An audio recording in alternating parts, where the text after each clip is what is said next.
Good evening, folks.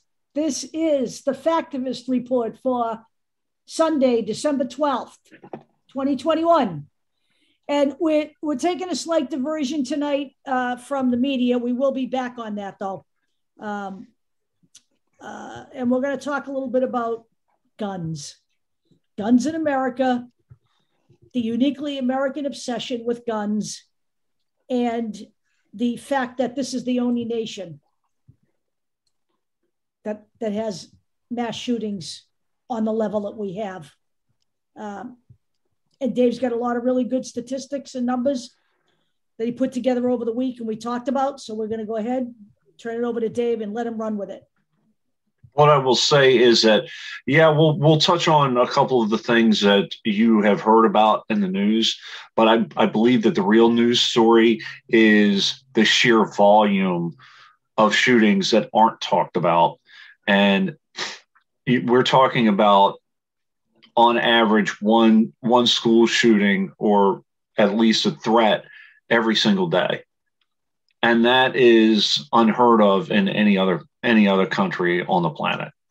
So I'm going to start. And part of the issue is the sheer number of guns that we have in this country. For anybody to say that we're trying to take people's guns away, that's ludicrous. It really is. It's a ludicrous argument. Well, while you're getting the page up, let me just say it's a ludicrous argument on many levels. Number one, if we instituted stricter gun laws, even today, it would not get all the guns off the street. Okay, you know, once your nation is flooded with these things, they just don't all come off the street. Okay, right. That's number one. Number two, we've been hearing forever that all of these shootings are false flags designed to get the government to take guns away from people. That's a pack of bullshit, because we would have done that by now. The fact of the matter is, passing any level of gun legislation, just looking right now at what we have in this country, in the House and the Senate, we could not pass gun laws right now because it would require getting rid of the filibuster with the split that we have right now. Because any effort that the Democrats would make, and we know the Republicans will never, ever, ever try to restrict guns in America.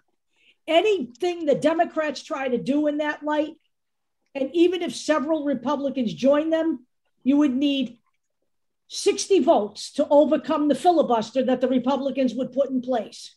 And we just will never get to 60, the way it's split right now. That is why there's all this talk about the filibuster. And the reason I bring this up with the gun issue is because they've been talking about it on the news. Yep. After we get to the right number to even enact a automatic weapons ban. So what I will say is that when we're talking about gun numbers, these are estimates. A lot of these, the guns that are being counted, they're unregistered. So it's impossible to get an exact number, just so people know. But the number that is being put out there is extreme compared to other countries. First, we'll talk about the guns per 100 people by country. And this is a small arms survey. I know it's from a few years ago. So it's 120 people, or I'm sorry, 120 guns per 100 people for the United States. So that's more than one gun per person, just so people know. And here are the numbers. Now, these are, as I said, estimates. This is based on surveys and expert estimate. So an estimate of civilian firearms for 100 persons 120.5. The population estimate of firearms in possession over 393 million. Registered firearms a little over 1 million. That's fucking insane. That's insane. So that's 392,273,257 estimated, and this is civilian held firearms. These are not assault weapons. There's an estimate of about 23 million firearms. So you're talking over 400 million now. Around recently, 23 million assault weapons, right? 23 million assault weapons, which I'll get to that number. On top of that. Yeah. And right now, there's an estimate that this number has increased to about 400 million. And I could see that. Over the past, like 2 million a year, I could see that.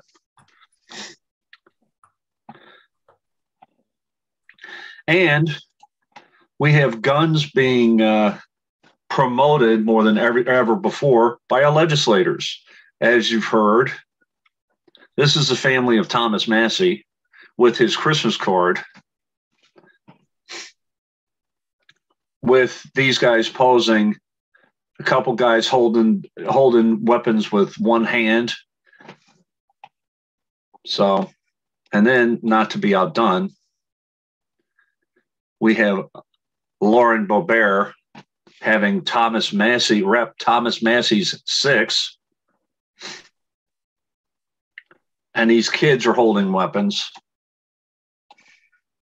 holding them towards the floor. I don't know, why they're doing that, but okay. And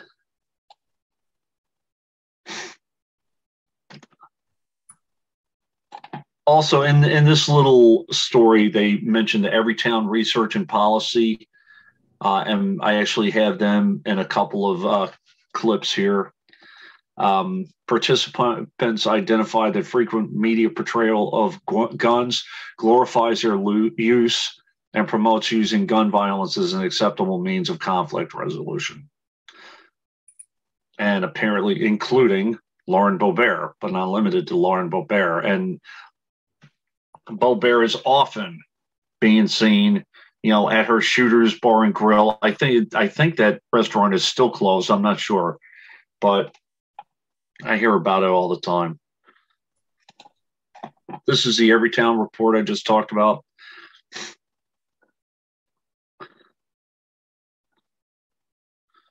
So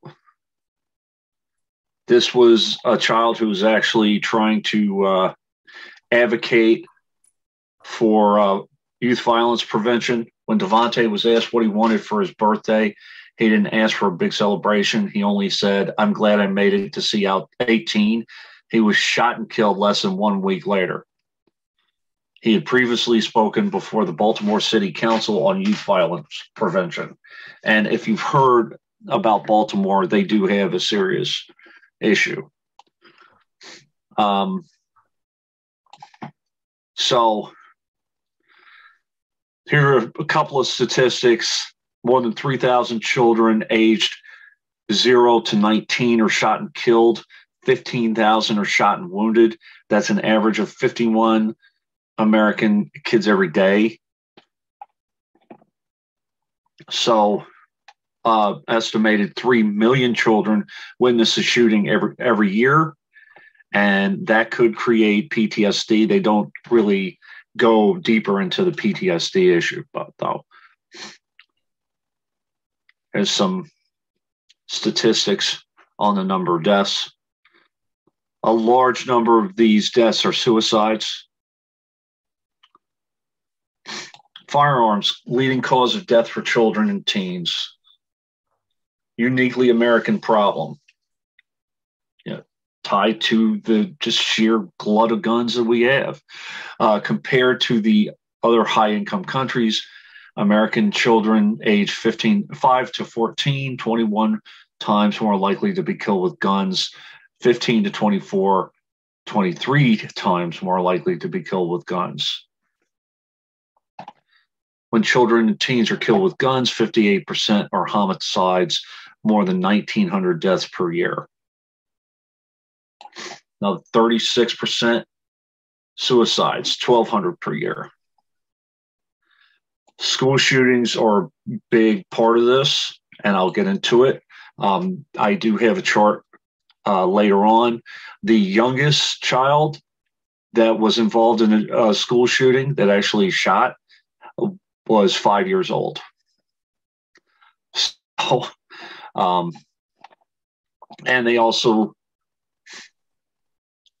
talk about children and teens living in cities, higher risk of gun homicides, and we have the racial portion where the disproportionate impact on gun violence on Black and Hispanic children and teens. Black children and teens 14 times more likely than white counterparts to die by gun homicide. 13 more times more likely to be hospitalized. So, white and Black children may live in the same city, yet experience it differently. And I think we've talked about that. Not only, I mean, we talk about the way they're treated by cops and all of that kind of thing. So, I found this NPR study. How often do people use guns in self-defense? Almost half of the people who own guns say that they use it for self-defense. And there are a number of studies out there that say it's simply not the case that many incidents involve self-defense. And the Harvard University analysis of figures from the National Crime Victimization Survey, which I do have up, talk about 0.9% of crimes from 2007 to 2011. Now, I understand this is from 2007 to 2011, but we really have seen no data that shows a significant upturn in that. So, yeah, guns simply aren't used for self-defense. Also, we can safely say a very low number. There was right around in the middle of in the mid 90s, there were new gun laws that came out where they were trying to get certain assault weapons off the streets, like Uzis and stuff like that. And then you had something basically published in 1995 by criminologists Gary Kleck and Mark Gertz, making the claim that there were 2.2 and 2.5 million defensive gun uses annually. And researchers looked to back those numbers up, and they simply didn't find it. So, and there are different criminologists that go into it, like Philip Cook, but this is basically a collection of studies on the issue. The last time we had the political will to have an assault weapons ban, it was actually during Old Man Bush's administration. And it was Old Man Bush's son that allowed the assault weapons ban to simply expire. Right. With a Republican Party majority and a lot of money flowing in from the NRA. And that's exactly what happened. And now to get that assault weapons ban back. Yeah. By the way, guys, I have a study of the impact of that legislation from 1994 to 1996, if you want to take a look at it. They did get some guns off the street, which is pretty much a moot point at this point. The idea is to not put any more on the street. Correct. And they will basically whittle down over time. Right. So here are a few points from that Harvard study. Guns are simply not used millions of times each year in self-defense. They're talking about the false positive problem for rare events can lead to large overestimates, like double dipping. You record the incident 2 or 3 times. When you try to validate the claims of many millions of annual self-defense uses against available evidence, a lot of times when you have an incident, people are going to claim self-defense because they're afraid of being arrested. A lot of times these people are not the most upstanding of citizens. So there's a lot of circumstances that would inflate be part of this whole thing. Yeah. We find the claim of many millions of annual self-defense gun uses by American citizens is invalid. They also talk about women who defend themselves from rape. I just don't see it practically possible that women are going to be able to reach into their purse and grab a gun while a guy, grabs them from behind or whatever. I just don't see it. It isn't happening, Yeah. Not unless you're walking around with a gun in your hand. Right. Most purported self-defense gun uses are gun uses in escalating arguments. Both are socially undesirable and illegal. And the studies are right here. I wasn't able to really go into the studies. I don't know how available they are. You might want to take a look, though. A lot of these is, for the same people. You see Hemingway and Azrael. Firearms are used far more often to intimidate than in self-defense. Guns in the home are used far more often to intimidate spouses, intimates, than to thwart crime. Adolescents are far more likely to be threatened with a gun than to use one in self-defense. Typically, the victims of crime are criminals who are shot. And usually the people shooting them are also not law-abiding citizens. Correct. Few criminals are shot by decent law-abiding citizens. Self-defense gun use is rare, not more effective at preventing injury than other protective actions. Again, less than 1% of contact crimes.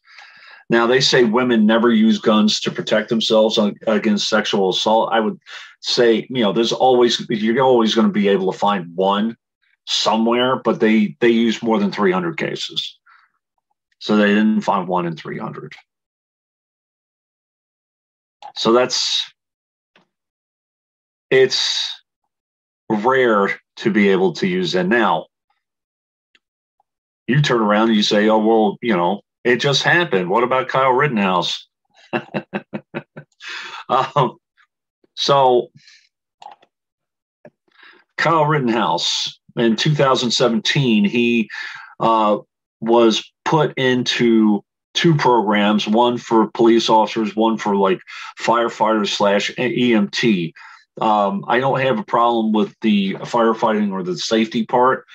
This program, let me make sure, was called the Grayslake Lindenhurst Haynesville Public Safety Cadet Program. You're talking about public safety. You're talking about like bike safety. You're talking about, child seats in cars, that kind of thing. That's what I'm thinking of. They didn't, by the way, issue flak jackets or bulletproof vests. You didn't need one. However, they did allow it, which to me sent a ridiculously bad message. Also, this program was described as one for troubled youth or troubled teens. Oh, good. Yeah, let's give them access to guns. That works. Exactly. You're going to offer ride-alongs for a troubled teen with cops. That'll, that'll lead to nothing but good things, right? Okay. How old is he in this? He's 18 now, I believe. This was when he was what, 14? 14. We have the state age minimum requirements. Here, Wisconsin, it's 18 years old. So most, around, it's 20, 21 for most states. So at 14, and then you have a mother who is very supportive of him running around with a gun. He's idolizing the police. He has this idea of the police. Now, well, he seems a Blue Lives Matter guy. He's a Blue Lives Matter guy. This isn't this isn't isolated either. So this is the Washington Post story. And by the way, the Washington Post was all over this issue. So, and one thing I almost forgot to mention this too.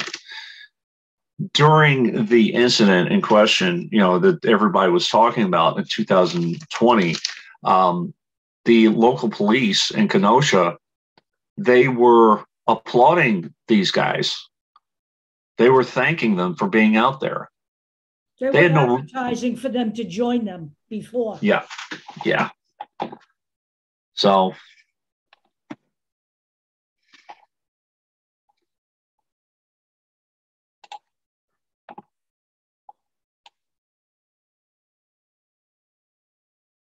So now I'm sure people have heard of the Crumblies, the parents of the Michigan shooter. And it's very rare for parents to be held accountable for a child shooting. But there they are. There's a story here in the Post where they talk about the grandmother of another shooter, Joshua O'Connor. This grandmother found his journal talking about how he had to shoot as many people as possible and make this big so he could go down in history and all of this kind of thing. And she turned him in and was called a hero by the judge. He got 22.5 years for that. For planning a mass shooting. Yep. So.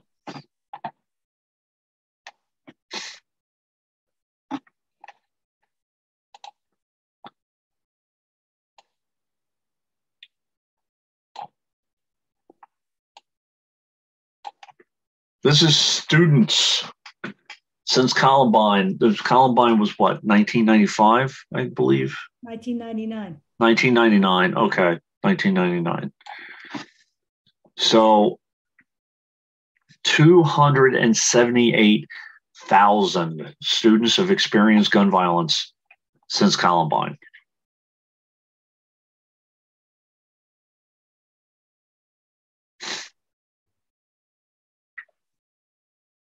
Now, it's not just kids who've been shot. It's kids who were involved and had to hide under desks and things like that.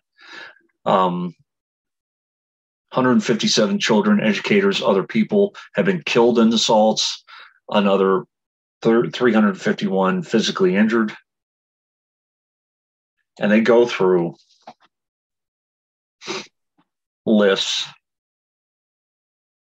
And not all of them involve deaths or injury.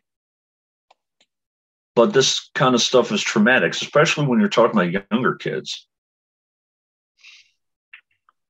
I would encourage people to look at that data from the Washington Post. Really? Yeah. It's really good. And honestly, at this point, I don't want to hear about well, this one was a false flag. You're promoting false flags. You're promoting hoaxes. I don't want to hear that. That's a right wing talking point, and I'm convinced actually that all of that was to downplay the violence in order to keep people from taking their guns, which is ridiculous on its face. It is.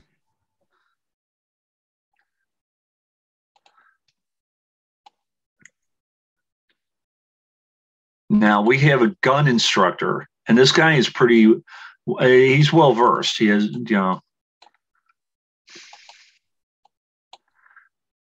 so we have Mike Weiser, NRA member, firearms instructor, and author of Mike the Gun Guy, who says it's not realistic to think more armed citizens will be able to prevent mass shootings. So basically what he's saying, I actually like this quote. Basically what he's saying is people have an unrealistic expectation that you can just pick up a gun and know what the hell you're doing. First of all, the idea that in a small Baptist church in rural Texas, this is the mass shooting in Texas, there weren't people in the church with guns is absurd. And why nobody jumped up with a gun is because people aren't trained to do that. And if you're sitting in a church and you're praying and, it's just a moment of quiet and solitude and everything else, even if you've got a gun and somebody comes in, opens the door and starts blasting away, you're going to do what everybody else does. You're going to hit the floor.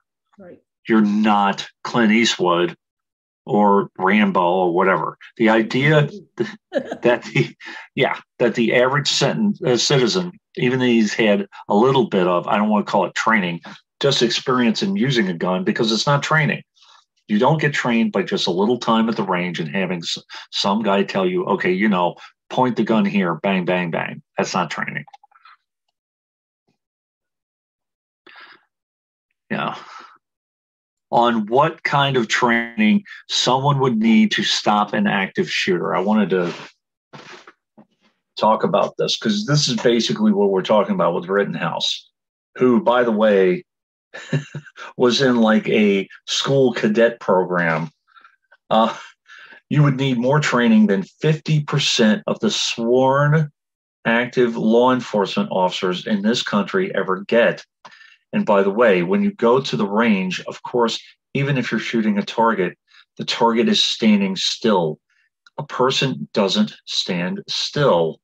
So even if we don't have even a minimum standard, not for training, but for performance validation for our law enforcement, how in God's name is anybody going to say, well, just because you have a gun in your pocket, you know how to use it in self-defense? You don't.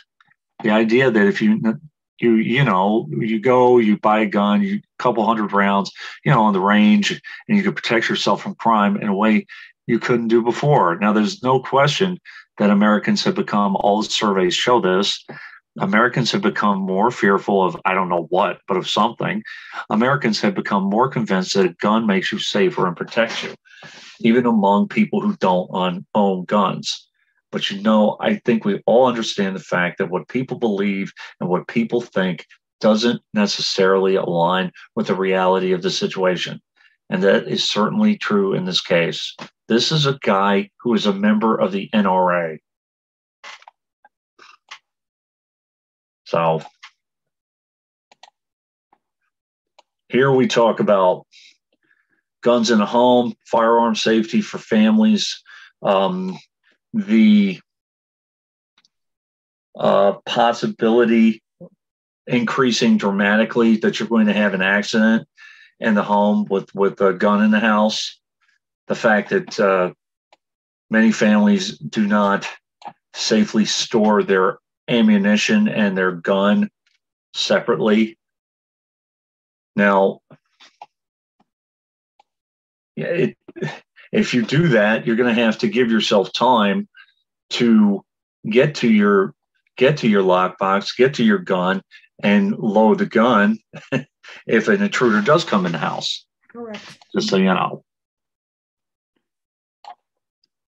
So typically, maybe you're in the basement and all that stuff's there. And by the way, not one of my family members did. You don't put it underneath your pillow loaded. Just saying. They do talk about guns in the media, and that is an influence where you think that there's a romantic thing to it, or 18, the 18. Yep. Where hundreds and hundreds of bullets were shot and nobody. I think there was one guy who was killed on the show, and he was thrown out a building window. I'm just saying. This is 2019. There's Children's Defense Fund. So in 2019, child was killed every 2 hours and 36 minutes. So, and we're talking about 2017, and these numbers are going up in 2021. So, 2019, and 9 children and teens were killed with guns every day in America. Guns killed more children and teens than cancer, pneumonia, influenza, asthma, HIV/AIDS, and opioids combined. I know. It kills me. We talk about all these people dying in wars and stuff, right? Since 1963, nearly 193,000 children and teens have been killed with guns on American soil, more than 4 times the number of U.S. soldiers killed in action on the Vietnam, Persian Gulf, Afghanistan, and Iraq wars combined. Yep.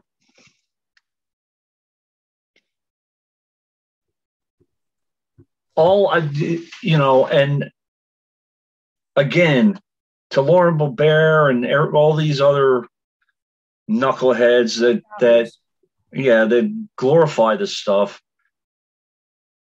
We're just asking, just promote sane, sensible training, registration, responsible gun ownership. Forget that coming from I know. Forget it. I know. They're not the least bit interested in that. They're interested in their Second Amendment rights, which, by the way, I'm going to state right out now. The SCOTUS has made a number of bad rulings in its lifetime. Its ruling on the Second Amendment was one of the worst. Right.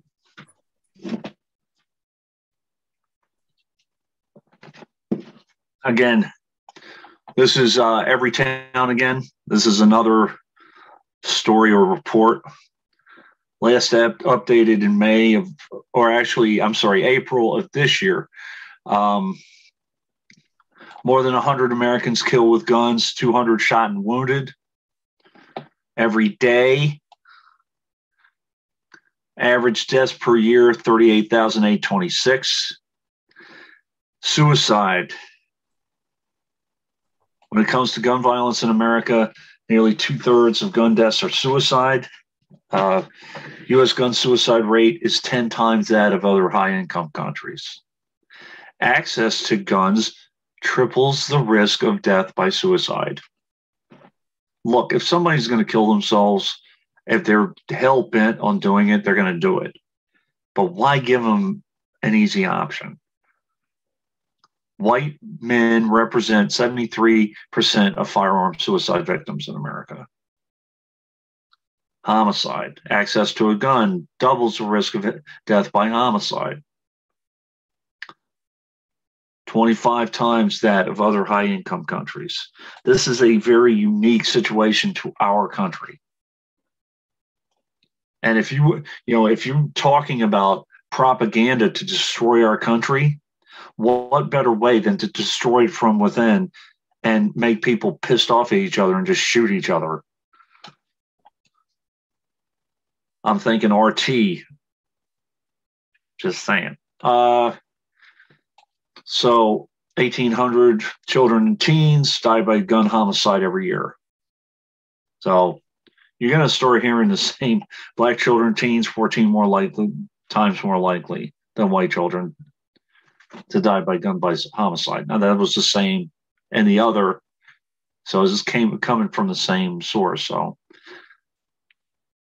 So over 3,300 deaths as opposed to motor vehicle deaths. So it's firearms and motor vehicles. And by the way, when you operate a motor vehicle, you have to get insurance, you have to get a license, you have to have your car registered, you have to get plates, you have to be able to get it tracked and traced. Why not do that for firearms? Absolutely. And one more thing I forgot to mention, this whole idea of having ride-alongs with police officers when you're 14, I say eliminate that until you are of cadet age, at least 18, or depending on what state it is. It's absolutely absurd. In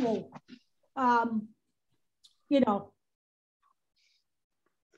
I don't even like the fact that when my kids were at Stoneham High, the cops had their own parking space and they spent their time in the hallways of that high school. Go out and do your fucking job.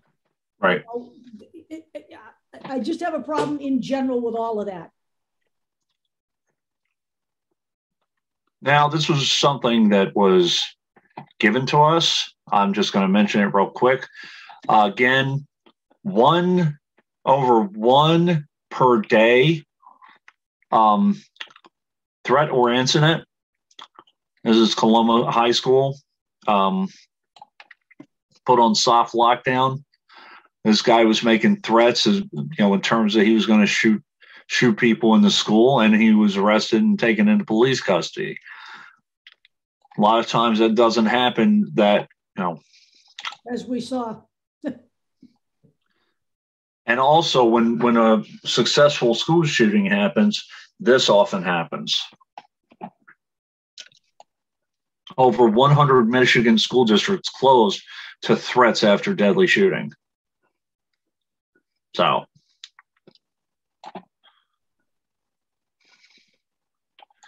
I just put this in here. Governor DeSantis wants a Florida state guard. How they work in other states. Now, other states, they do have a state force available and funding for a state force. I think it's in 22 or 23 other states. I think it's 22, actually. The thing is that those state forces, yes, the state has access to them, but they're federally controlled. Not for Governor DeSantis. Not for Governor DeSantis. Oh, siree. So he's a fucking, he is everything that is wrong with this country from top to bottom. This guy. The governor said, master, the big dictator. The governor said the dime store dictator. Right. Relaunching the state guard would allow the state to respond in ways that are not encumbered by the federal government. Oh, of course. I just wish they'd fucking secede and get it over with. I got a list. Then I'll fucking wall myself. Okay? And right. Stay behind it. Now, I have to say, I understand that this is politically motivated to criticize him for this, but I agree with all of this. Whoa. Let's be real here. Politically motivated? You know what? This guy is a detriment to the public health. Yeah. All right? And he wants to run for fucking president. So if this is politically motivated, I'm all in. No, I'm saying these three comments because they're from his three opponents. I want to see people who are not running against him speak up against this. Well, why aren't they talking? There's people here. The guy that's the agriculture commissioner isn't running against them. He works for him. So. Oh, well, this just sounds like is weird because it says DeSantis's three opponents in 2022 don't trust him in creating this new force, and then they had three quotes. Right now, the only opponent that is solid for 2022 is Charlie Crist that I know of. Okay.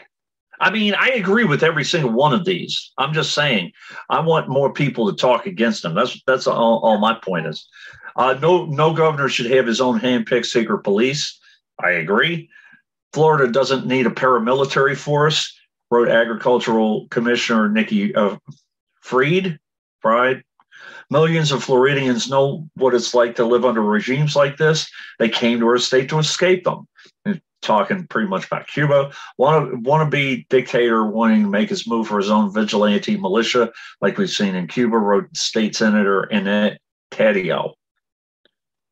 In response, DeSantis's press secretary, Christina Pashaw, wrote their accusations were disrespectful, not only to the service members who assist states in emergencies, but also to people who have experienced firsthand the violence and trauma inflicted by actual paramilitary forces in other countries. Yes, right. Jesus Christ have mercy.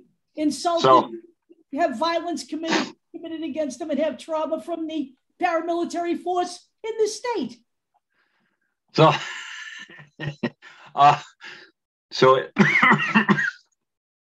if the state legislature passes his desired budget, the Guard could begin recruitment and training as early as the second half of 2022. I'm just curious what the age requirement would be, what the, all that other stuff. If they would be required not to vaccinate, all kinds of shit. I'm just saying how they work elsewhere. State guards usually fall under the command of an adjutant general who reports to the governor. Rather, the vast majority of guard members are unpaid volunteers, but can be reimbursed by the state or federal budgets. State defense force members usually have a week of training. Jesus Christ, before being deployed and have an additional training training day each month. Yeah, that's great. Yeah. I don't care what state it's in. It's a bad idea. Yeah. State of delusion. Yep. That's okay.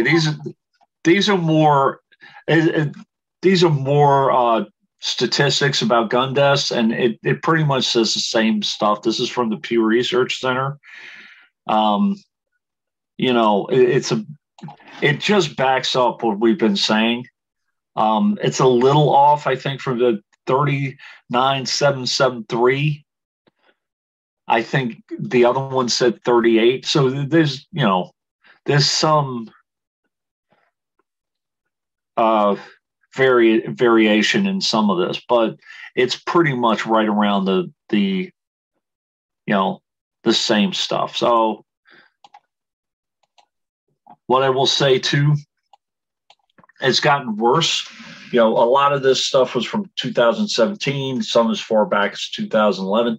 And, some of the stuff when we were talking about gun violence goes back as far as the mid and late 90s with Columbine and all of that kind of stuff. And we'll talk about the effort to halt and diminish somewhat the assault rifles, but they're talking about the spike in gun violence continues in 2021.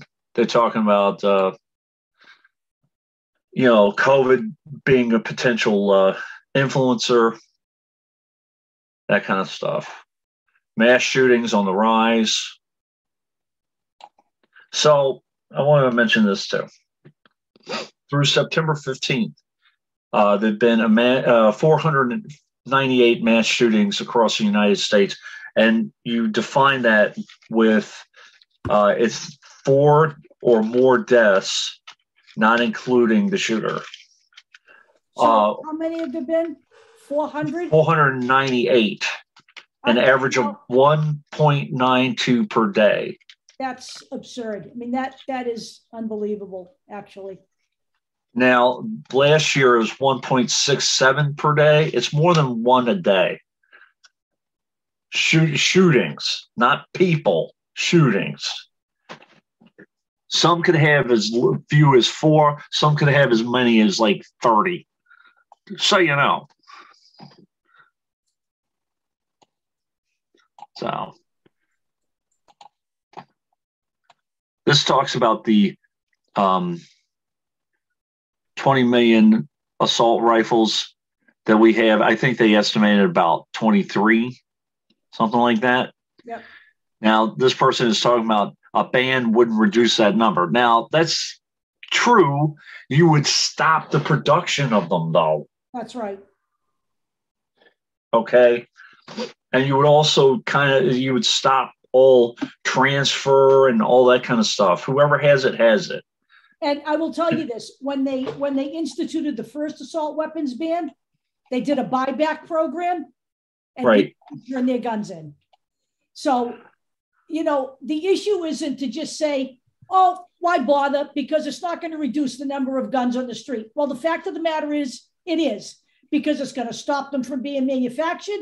It's going to stop them from being sold. It's going to stop them from being distributed. At some point, we have to put a stake in the ground and say enough.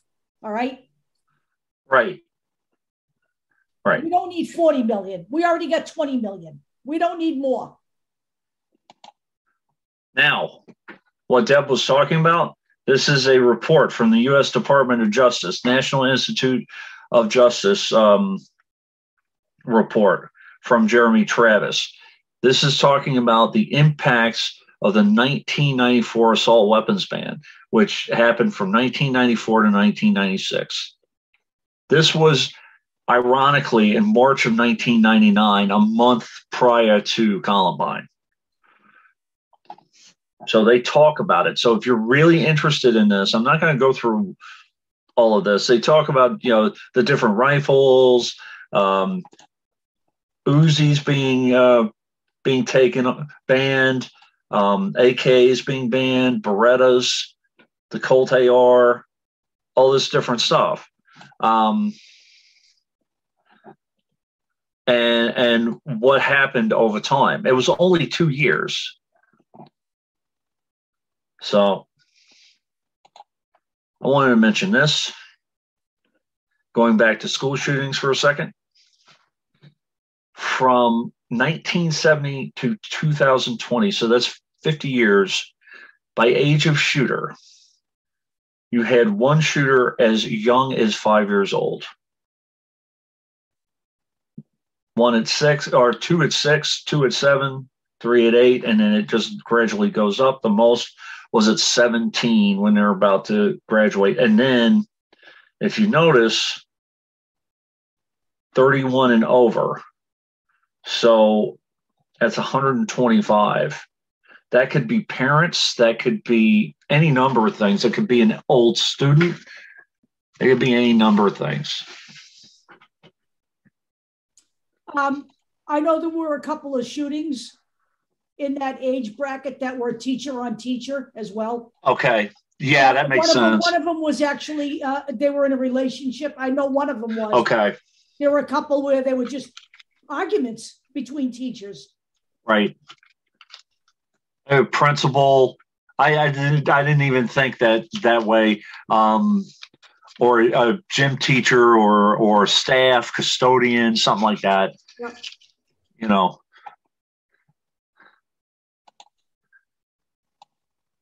I know Deb likes this one. So, mass shootings in the United States, some common characteristics of the men that kill. I don't know if there were any female mass shooters, none that I know of.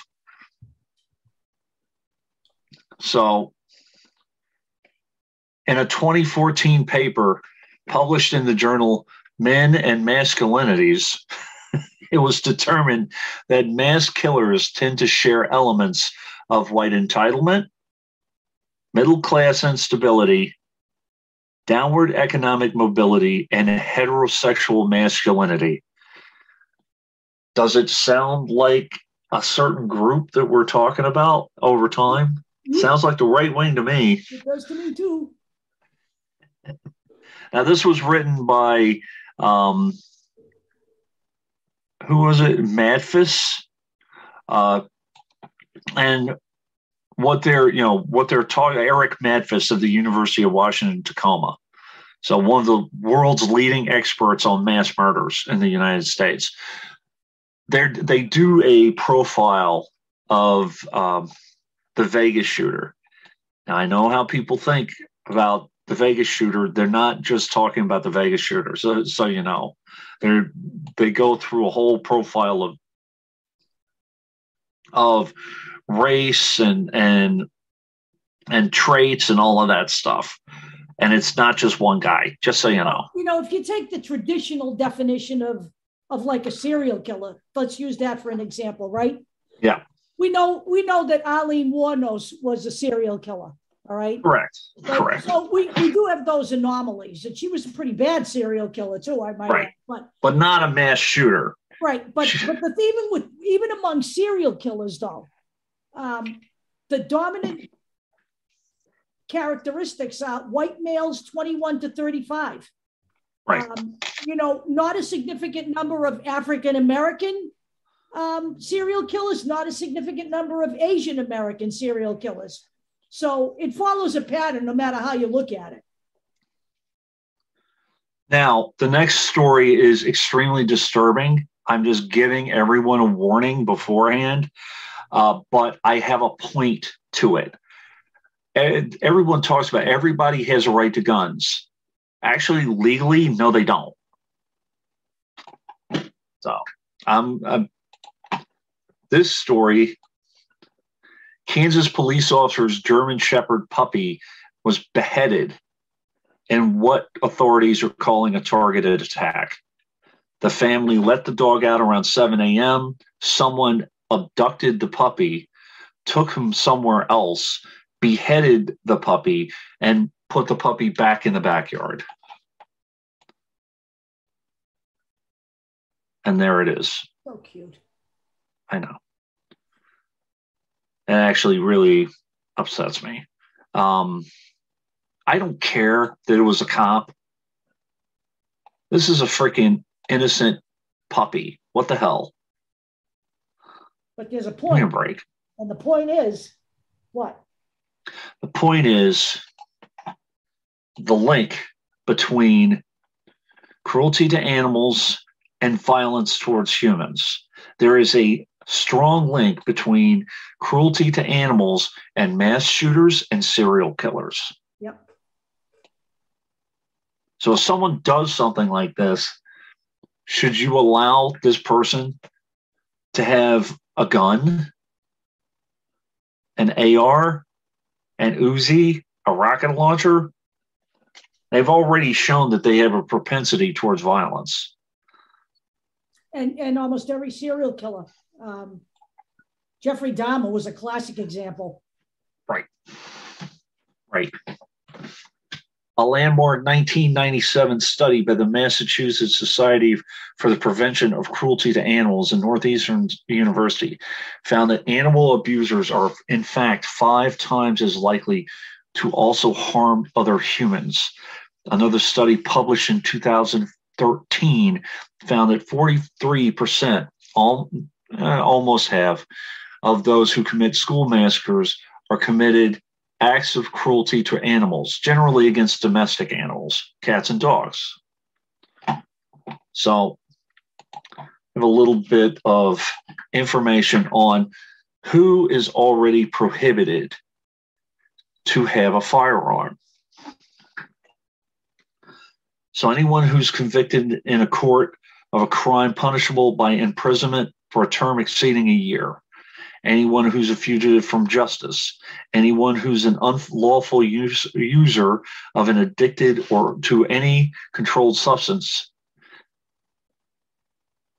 anyone who has been adjudicated as a mental defective or has been committed. Now, I don't know in terms of if you can appeal and try to get a weapon for some reason. I'm sure you have to have a good reason. I know in Massachusetts, Deb talks about all the time that even if everything is good, you have to have a good reason to register for a gun. If you want a gun in Massachusetts, It's like the antithesis of what you do in Texas, right? You have to apply. You have to have a background check. You have to have a mental health check. You have to go through a certified training course and present a certificate that you have been trained not only in firearm safety, but in storage of the firearm. You also, depending on where you live, you have to meet with the police in your town and tell them why you want a gun. So we have some of the strictest laws in the country in this state, and I'm glad that we do it. Right. I'm no longer looking at getting a gun, by the way. Right. There's others, who's been discharged from the armed forces under dishonorable discharge. This is one who has been convicted of a misdemeanor crime or of domestic violence. I have never heard of anybody who has been denied a gun in this country because of domestic violence. I personally know. Let's just say I had family members who abused other family members and had 1, 2, 3, like 5 guns in the house. So I'm just saying. Here's where federal weapons prosecutions. Okay, we talk about the different weapons prosecutions. Over 6,500. Most of them were about shipment and transfer or possession of weapons by a felon. So, and now we get to the end of my presentation, and I am very, very, very excited to actually. What is this? Oh yeah. Oh yeah. Very excited to present the gun lawyer. Do we have any theme music? No. Da-da-da-da-da-da-da-da. So, storytelling, insight, and compelling perspective on gun law, gun rights, gun culture, and politics in America to a lifestyle, to a politics, and to a news. Good Lord. Attorney Evan Knappin's quick wit, candid opinions, and engaging personality have made this one of the most popular 2A podcasts in America. There's no doubt after reading his logic that it would be one of the favorites of Americans, because that's about where we are right now. The more moving it is, the more faith we put in it. I'm just going to get to it.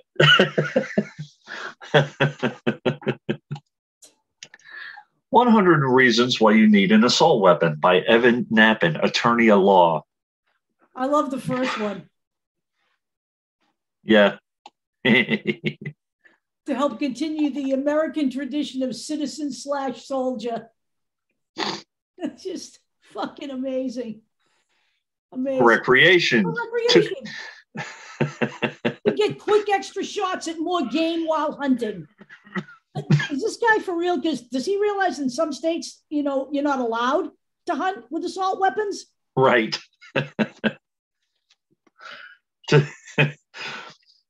To defend against a street gang, to defend against mob violence, to defend against looters. This guy's in Jersey, okay? This guy's a jerk, because he's making this seem like it's, a joke, a party. Right. Oh, my God. It's amazing. Oh. Number 18. To save time while shooting. Well, I guess that does work when you're trying to kill a bunch of people. Jesus. To have a more affordable. There you go, number 28. That must have been written for Kyle. To defend your business. Right. To defend I love it. To defend your boat. To defend your camp. To defend your family. Right. To defend your camp.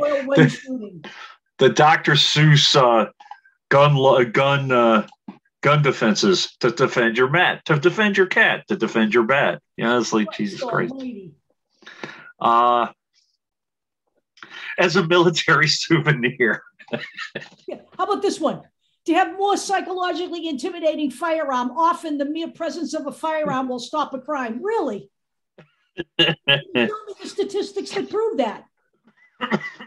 Oh, we don't do that anymore. That's right. To own a firearm, least likely to be used in a crime. Well, in small crime, when you're robbing a 7-Eleven, you probably don't have an assault weapon. But, right. When you called in by the police to defend the town, you probably do have an assault weapon with you. And by the way, tell the people of Columbine that. Tell the people of Virginia Tech that. Yeah, give me a break. There's no question. To protect yourself against a pack of feral dogs.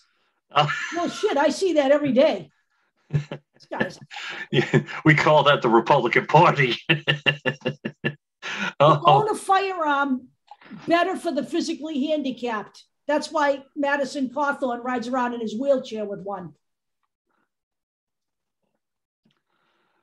To save all firearms by not giving in to salami tactics. I really do want to know what that is.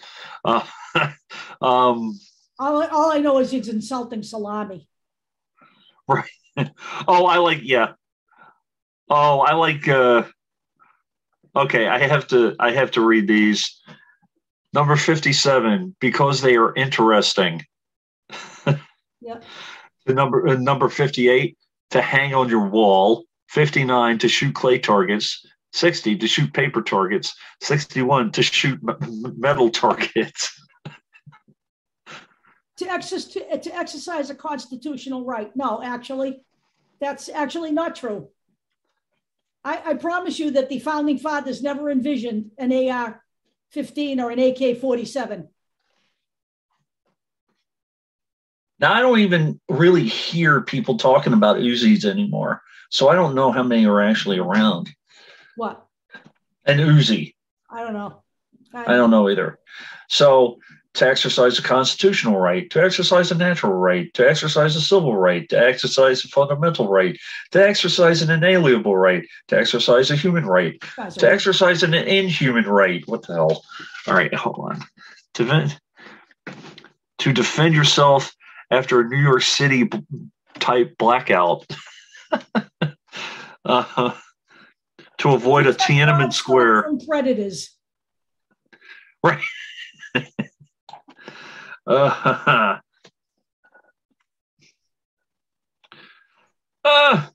own a firearm designed to wound rather than kill, according to the director of the Wound Ballistics Laboratory. Yeah.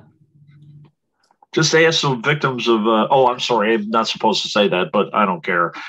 The victims of Kyle Rittenhouse.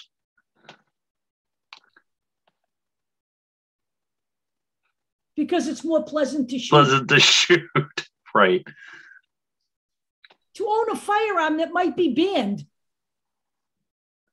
To own a firearm that the media glamorizes. Yeah, there you go. That says it all. To own a firearm that is no frills and practical in design. Jesus. To own a firearm that is a work of art. God have mercy. To shoot a firearm that made history.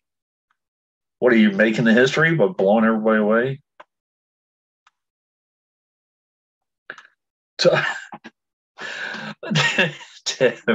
It sounds like a Billy Mays type commercial. To own a firearm that can be coated in mud and still function. To own a firearm that can be dunked in water and still function. To own a firearm that can be frozen solid and still function.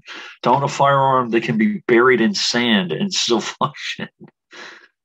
Read the next one.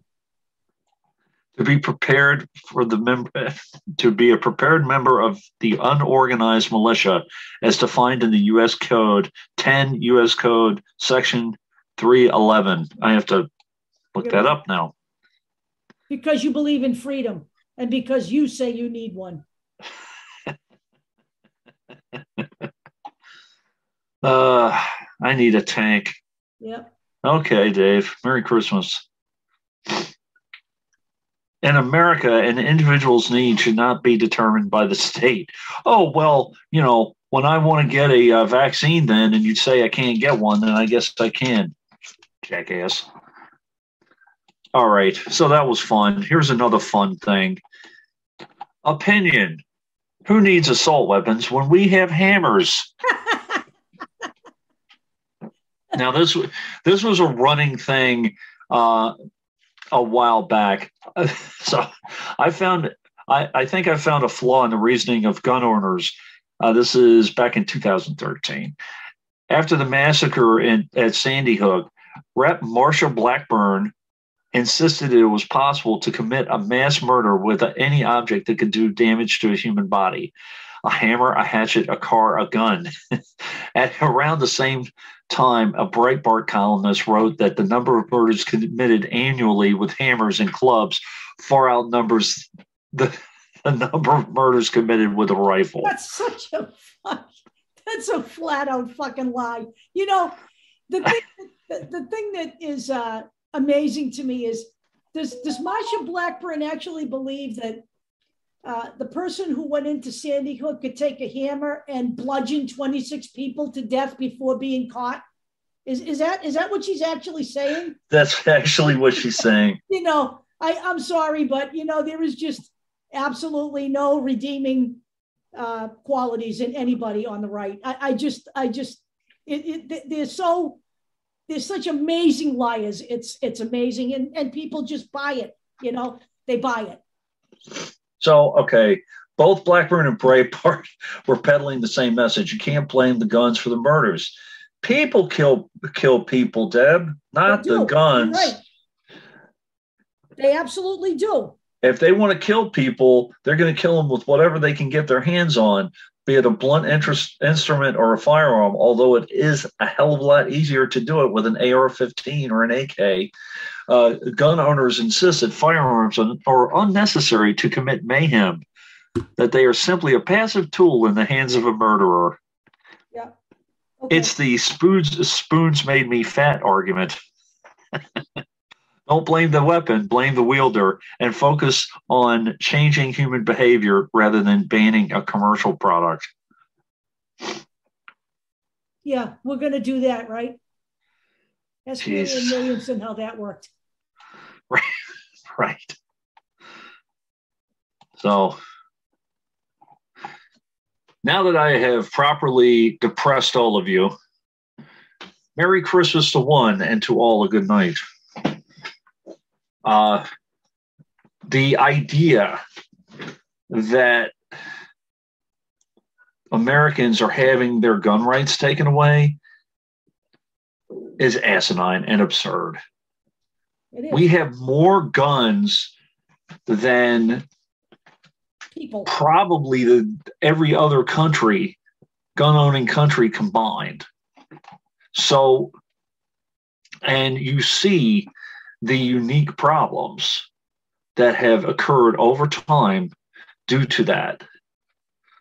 And we always talk about, we have in the past talked about the war in Yemen. We've talked about, the war machine and all of that. We have a domestic war machine right here.